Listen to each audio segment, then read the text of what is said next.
پہلے ہم نفرت کی زندگی گزارتے تھے، پھر بھی سٹرگل کر لوگ ہماری زندگیوں کے اندر اس زندگی کو جس کے ہم پرچار کرتے ہیں عملی طور پر دیکھنا چاہتا ہوں کہ ہم وہ زندگی جی سکتے ہیں۔ یسوع کے عظیم اور قادر نام میں آپ سب کی سلامتی چاہتا ہوں۔ ایک نیا سیگمنٹ ہم شروع کر رہے ہیں جس کا نام کلام کی سچائیاں ہوگا، اور اس سیگمنٹ کے اندر آپ مختلف لوگوں سے کلام کے مختلف موضوعات پر جو کلام ہمیں بتاتا ہے، جو بائبل مقدس کی سچائیاں ہیں، ان سے واقف ہوں گے۔ تو آج ہم اس سیگمنٹ کو شروع کرتے ہیں۔ تو پہلا میسج میں آپ کے ساتھ شیئر کر رہا ہوں، اور کلام کی یہ سچائی جو ہے ہم افسیوں کے خاتمے سے دیکھیں گے۔ افسیوں کی کلیسیا کے نام مقدس پولس رسول کا خط، اور اس کا 6واں باب جو کہ اس کا آخری باب ہے، اور اس کی آخری 2 آیات 23ویں اور 24ویں آیت۔ یہاں پر اس طرح سے لکھا ہے: خدا باپ اور خداوند یسوع مسیح کی طرف سے بھائیوں کو اطمینان حاصل ہو اور ان میں ایمان کے ساتھ محبت ہو، جو ہمارے خداوند یسوع مسیح سے لازوال محبت رکھتے ہیں، ان سب پر فضل ہوتا رہے۔ کلام مقدس کے پڑھے اور سنے جانے پر خدا کی خاص برکت ہو۔ جیسا کہ آپ نے سنا، میں نے پہلے بتایا کہ یہ خط مقدس پولس رسول نے لکھا، اور یہ افسیوں کی کلیسیا کے نام لکھا گیا ہے۔ کلیسیا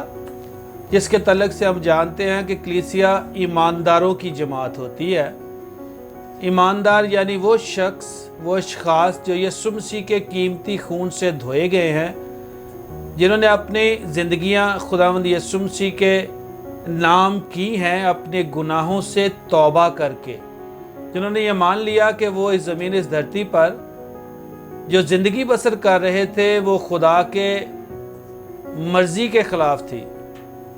اور جو زندگی خدا چاہتا ہے اس کا نمونہ یسوع مسیح کی زندگی کے اندر پایا جاتا ہے جو انہوں نے زمین پر بسر کی ہے۔ وہ ایماندار ہوتا ہے، اور جو ایماندار ہوتا ہے وہ خدا کے گھرانے کا حصہ ہوتا ہے۔ یہ خط کلیسیا کو لکھا گیا ہے، ایمانداروں کو لکھا گیا ہے جو یسوع کے خون سے دھوئے گئے اور اس کے گھرانے میں شامل ہیں، جنہوں نے اپنی زندگیاں بدلنے کا فیصلہ کیا اور زندگیاں بدلی ہیں۔ یہاں پر جو ایک بڑی اہم سچائی ہمیں بتائی گئی ہے اس پیسج کے اندر، اس آخری آیت کے اندر، میں ایک دفعہ پھر یہ آیت پڑھتا ہوں۔ یہاں پر لکھا ہے: جو ہمارے خداوند یسوع مسیح سے لازوال محبت رکھتے ہیں، ان سب پر فضل ہوتا رہے۔ اس زمین اس دھرتی پر جب ہم خداوند یسوع مسیح کو اپنا شخصی نجات دہندہ قبول کر لیتے ہیں، ہمیں زندگی بسر کرنی ہوتی ہے، اور اب وہ زندگی بسر کرنی ہوتی ہے جو خدا کی مرضی کے مطابق ہے، اس کے کلام کے مطابق ہے۔ سادہ زبان میں اگر میں یہ کہوں، جیسے عبرانیوں کے خط میں لکھا ہے کہ ہم پہلے تاریکی کی زندگی بسر کرتے تھے، تاریکی کے کام کرتے تھے، اب ہمیں روشنی کے کام کرنے ہیں، خدا کے کام کرنے ہیں۔ اس کو اور اگر سادگی سے بتاؤں تو یہ ہے کہ پہلے ہم جسم کے کام کرتے تھے، اب ہمیں روح کی مرضی کے مطابق چلنا ہے، جو غلطیوں کے خط کے 5ویں باب کی 18ویں آیت سے آگے 23ویں آیت تک بتایا گیا ہے۔ اور اگر میں اور اس کو سادہ کروں تو عام زبان میں ہم یہ کہہ سکتے ہیں کہ پہلے ہم نفرت کی زندگی گزارتے تھے، جھوٹ کی زندگی گزارتے تھے، ایک ایسی زندگی گزارتے تھے جو بے رحمی کی تھی، جس کے اندر مہربانی پائی نہیں جاتی تھی۔ لیکن اب جب خداوند یسوع کو اپنی زندگی دے دی ہے تو ہمیں خدا کی زندگی جو یسوع نے بسر کی ہے، یعنی وہ زندگی جس میں محبت ہوگی، جس میں سچائی ہوگی، جس میں روشنی ہوگی، جس میں پاکیزگی ہوگی، جس میں خدا کی مرضی ہوگی، ہمیں وہ زندگی بسر کرنی ہے۔ تو اس زندگی کو بسر کرنا اس زمین اس دھرتی پر ایک مشکل کام ہے،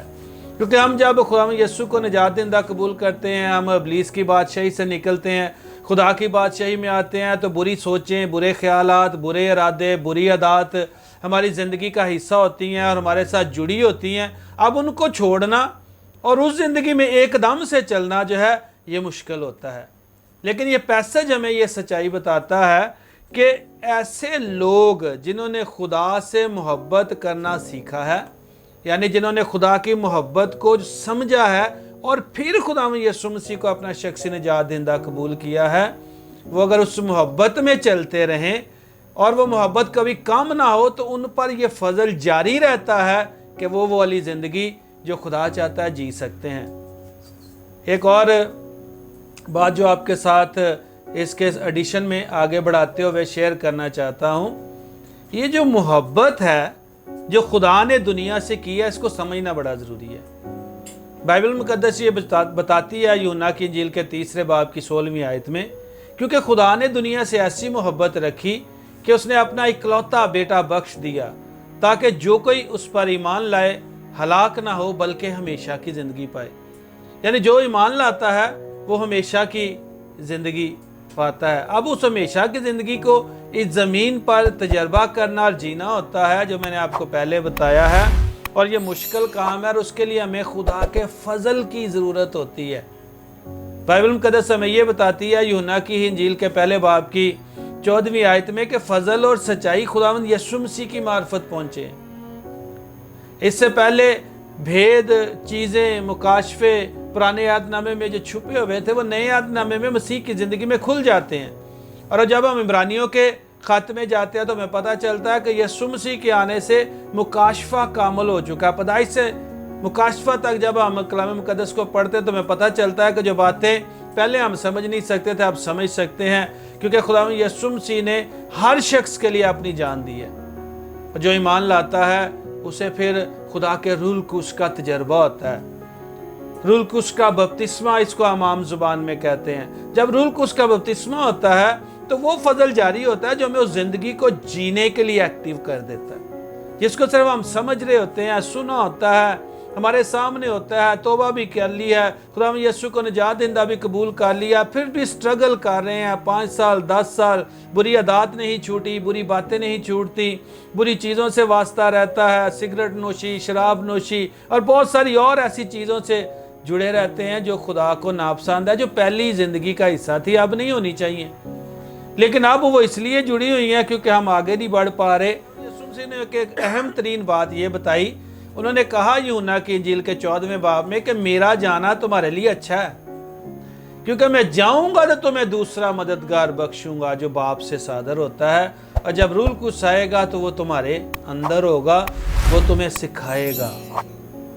وہ تمہیں سکھائے گا کہ یہ زندگی کیسے جی جاتی ہے، جو زندگی میں نے زمین پر جی ہے، جو خدا باپ کی مرضی کی زندگی ہے۔ اس کے لیے روح القدس کا ہونا، خدا کے فضل کا ہونا ضروری ہے، کیونکہ فضل اور سچائی یسوع مسیح کی معرفت پہنچے ہیں۔ یسوع مسیح نے بتایا کہ روح القدس اس لیے ابھی تک نازل نہیں ہوا کیونکہ یسوع مسیح ابھی خود جلال تک نہیں پہنچے، تو انہیں اپنے شاگردوں کو یہ بھی بتایا۔ اور جب یسوع مسیح آسمان پر اٹھا لیے گئے اور اس کے بعد ہم دیکھتے ہیں کہ 120 کی جماعت پر جنہوں نے خدا کی باتوں کا یقین کیا، یسوع کی باتوں کا یقین کیا، عید پینتیکوست کے دن روح القدس کا نزول اور ان کی زندگی بدلی، ان کے اندر دلیری آ گئی، سچائی پر قائم ہو گئے، جو باتیں وہ کہتے تھے انہوں نے اس پر عمل کرنا شروع کر دیا، جو کلام کی تعلیم وہ دیتے تھے وہ اس پر خود بھی عمل کرتے تھے۔ عید پینتیکوست کے دن جو روح القدس کا تجربہ انہیں ہوا، اس کے بعد جب روح القدس ان کی زندگی کے اندر اتر گیا تو وہ زندگی جینے کے قابل ہوئے۔ یہ خدا کا فضل ان کی زندگی پر کثرت سے جاری ہوا۔ اب یہ ان سب پر جاری رہتا ہے جو خدا میں یسوع مسیح سے لازوال محبت رکھتے ہیں، لازوال محبت جو کبھی زوال پذیر نہیں ہوتی، یہ کم نہیں ہوتی۔ جس پیشن سے آپ نے یسوع مسیح کو اپنا شخصی نجات دہندہ قبول کیا، اسی پیشن میں آگے بڑھتے چلے جاتے ہیں۔ اور یسوع مسیح نے یوحنا کی انجیل میں یہ فرمایا تھا کہ جو مجھ سے محبت رکھتا ہے وہ میرے حکموں پر عمل کرے گا۔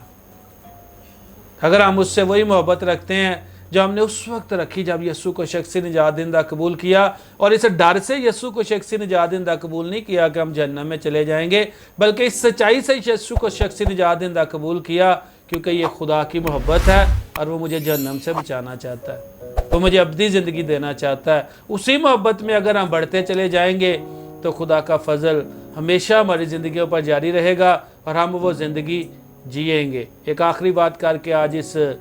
پیغام کو کلوز کرتے ہیں۔ لوگ ہماری زندگیوں کے اندر اس زندگی کو جس کے ہم پرچار کرتے ہیں عملی طور پر دیکھنا چاہتے ہیں۔ جب ہم لوگوں کو یہ بتاتے ہیں کہ خدا محبت ہے، جب خادم لوگ جن میں بھی شامل ہوں یہ بتاتے ہیں خدا محبت ہے،